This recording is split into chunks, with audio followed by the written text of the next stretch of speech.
September 10న స్థానిక సంస్థల తుది ఓటర్ జాబితా ప్రచురణ జరుగుతుందని జిల్లా కలెక్టర్ కోయ శ్రీహర్ష తెలిపారు.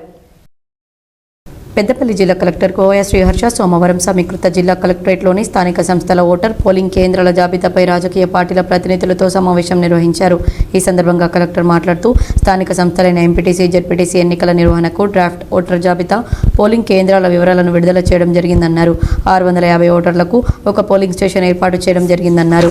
గత ఎన్నికలతో పోలిస్తే వివిధ గ్రామాల్లో మున్సిపాలిటీల్లో విలీనం అవ్వడం కారణంగా 3 ఎంపీటీసీ స్థానాలు తగ్గాయని, ప్రస్తుతం జిల్లాలో 137 ఎంపీటీసీ, 13 జెడ్పీటీసీ స్థానాలకు స్థానిక సంస్థల ఎన్నికలు జరుగుతున్నాయన్నారు. ఒక మేజర్ గ్రామ పంచాయతీ 2 ఎంపీటీసీ స్థానాల పరిధిలో ఉండే ఒక కుటుంబంలోని సభ్యులందరూ ఒకే ఎంపీటీసీ స్థానంలో ఓటర్లుగా ఉండేలా చర్యలు చేపట్టామన్నారు.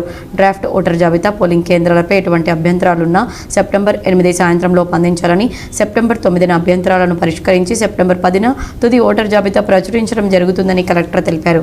ఓటర్ జాబితాలో అర్హులైన నూతన ఓటర్లను రెవెన్యూ డివిజన్ అధికారులు, స్థానిక సంస్థల అదనపు కలెక్టర్ ఆధ్వర్యంలో కలవాలన్నారు.